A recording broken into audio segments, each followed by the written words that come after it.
అలానే మిస్ఎస్ రావు CBSE paper leak అయిపోయింది, neat leak అయిపోయింది.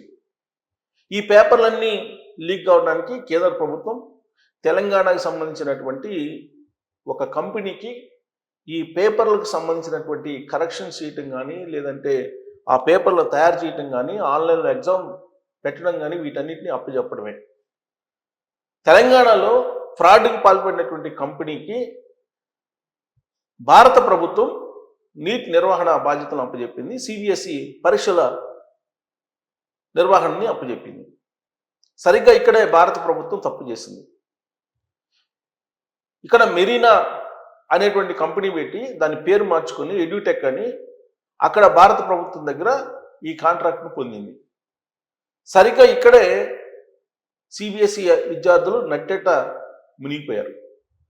అలాగే నీట్ వాళ్ళు మునిగిపోయారు. నీట్ ఎగ్జామ్ పేపర్ లీక్ అయింది, దాని మీద సిబిఐ ఎంక్వైరీ చేస్తున్నారు. సిబిఎస్ఈకి సంబంధించినటువంటి పరీక్షా పత్రాలకు సంబంధించి కరెక్షన్స్ కానీ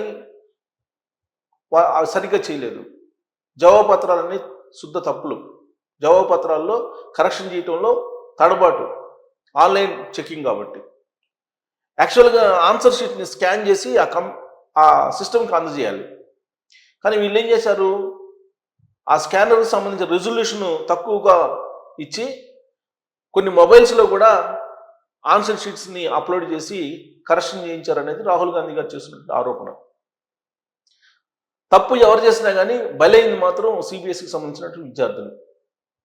వాళ్ళకి ఇప్పుడు రీకరెక్షను, రీవాల్యుయేషను చేయించుకున్నట్టు వెసులుబాటు ఇచ్చింది. 6వ తారీఖు దాకా వాళ్ళకి ఆ వెబ్సైట్లో లాగిన్ అయిపోయి రీకరెక్షన్, రీవాల్యుయేషన్కి అప్లై చేసుకోవచ్చు అని చెప్పి ఇచ్చారు.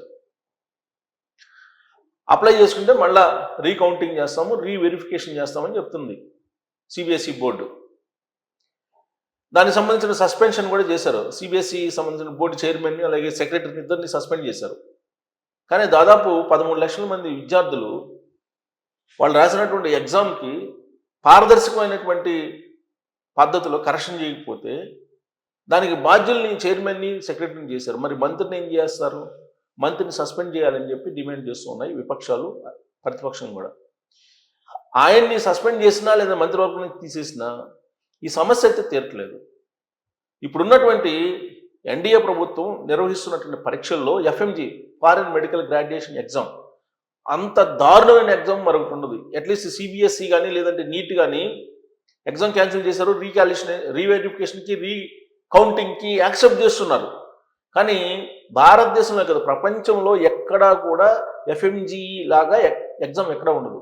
ఆ పేపర్ ఏం కరెక్షన్, కనీసం ఆ పేపర్ ఏమి ఇచ్చారని తెలుసుకోవడానికి అవకాశం లేదు ఎగ్జామ్ అయిపోయిన తర్వాత కూడా. పోనీ కరెక్షన్, రీకరెక్షన్ కానీ రీవాల్యుయేషన్ కానీ ఉందంటే లేదు. పోనీ ఆన్సర్ షీట్ రిలీజ్ చేస్తారంటే అది లేదు, ఏమీ లేదు. వాళ్ళు ఎగ్జామ్ పెడతారు, వాళ్ళు ఇచ్చిన మార్కులే ఇస్తే వాళ్ళు ఇచ్చిన మార్కులు కరెక్ట్ అనుకోవాలి. అంత దుర్మార్గమైనటువంటి ఎగ్జామ్ అది. దాని మీద మెడికల్ మాఫియా పెద్ద ఎత్తున పనిచేస్తుంది. ఇప్పుడు ఉన్నటువంటి ఎంపీల్లో దాదాపు 180 మంది ఈ మెడికల్ మాఫియాలో ఉన్నారని. అందుకే మెడికల్ కాలేజీల్లో, మెడికల్ ఎగ్జామ్స్లో తరచూ అవకతవకలు, అక్రమాలు ఉన్నాయి.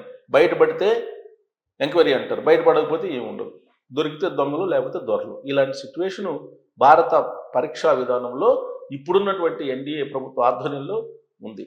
మరి దీనికి శాశ్వత పరిష్కారం వస్తుందా అనే దాని మీద మీరు కామెంట్ చేయొచ్చు. Thank you.